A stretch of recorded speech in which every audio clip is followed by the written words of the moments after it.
바르는 약보다 먹는 약이나 주사로 맞는 약을 더 선호하시는 분들이 꽤 많은데요. 흔히 보습제로 사용하는 크림이나 로션이랑 똑같이 생겨서인지 그것 때문에 효과가 없을 거라고 생각하시는 것 같습니다.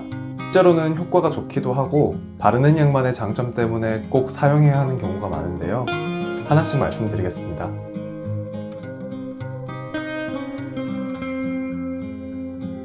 안녕하세요. 피부과 전문의 김도엽입니다.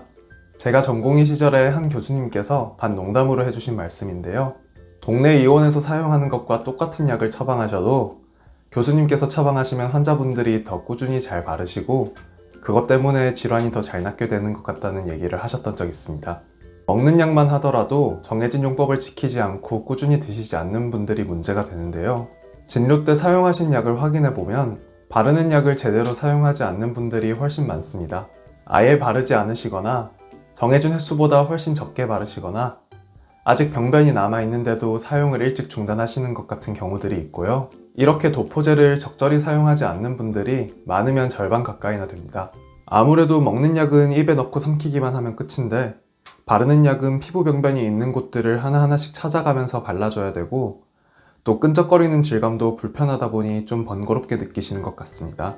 문제는 피부 질환이 좋아지지 않는 경우들 중에서 상당수가 이렇게 바르는 약을 제대로 쓰시지 않기 때문인 경우가 많기 때문입니다. 그리고 어떤 약으로 치료가 잘 되지 않으면 다른 치료법으로 바꾸는 걸 고려해야 되는데요. 그렇더라도 처음 처방해드리는 약이 제일 효과가 좋고 안전한 경우가 많습니다. 그런데 약을 정해진 만큼 쓰시지 않은 것 때문에 효과가 없는 것으로 착각하게 되면요. 실제로는 원래 처방받은 약을 쓰셨다면 치료 결과가 더 좋았을 텐데도 다른 방법으로 치료받게 되니까 문제가 됩니다. 피부 병변이 있는 곳에 직접 발라주는 방식이 약을 효과적으로 전달해 줄 수 있어서 아주 좋습니다. 약을 바르면 약 성분 대부분이 피부 병변이 있는 곳에만 머무르게 되고요.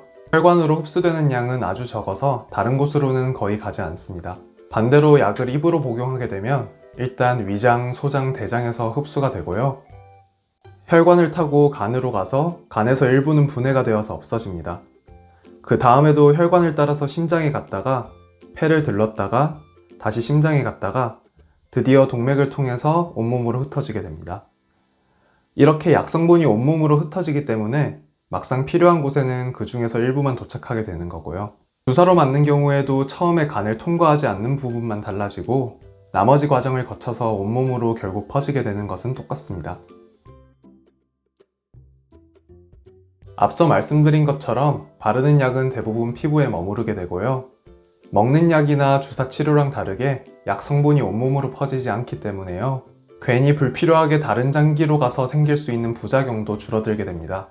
스테로이드를 오랫동안 많은 양을 먹게 되면 여러 가지 부작용들이 생길 수 있습니다. 질환에 따라 다르기는 하지만 피부과에서는 대개 먹는 스테로이드를 짧은 기간만 사용하거나 아니면 아주 적은 용량으로 사용하기 때문에요. 이런 부작용들이 생기는 일이 거의 없기는 합니다. 그래도 바르는 스테로이드는 그것보다도 다른 부위로 퍼지는 양이 더 적기 때문에 더 안전하게 사용할 수 있겠습니다. 스테로이드뿐만이 아니라 다른 종류의 바르는 약들도 마찬가지인데요. 그래서 먹는 약으로 복용할 때는 콩팥에 부작용이 생기는지 혈액검사로 자주 확인해 봐야 되는 성분도요. 바르는 약으로는 특별한 혈액검사 없이도 안전하게 사용할 수 있는 경우도 있습니다. 피부가 표면에 있기 때문에 이렇게 바르는 약을 사용할 수 있다는 상황 자체가요. 피부과 환자나 의사에게는 아주 다행스러운 일이라고 생각합니다. 안타깝지만 대부분의 다른 장기들에서는 바르는 약처럼 이렇게 쉽고 효과적으로 약을 전달해 줄 수 있는 방법이 없으니까요. 바르는 약이 사용이 다소 귀찮으시더라도요. 분명히 효과가 있어서 처방이 되고 있는 약들이니까 열심히 사용해 주셨으면 좋겠습니다.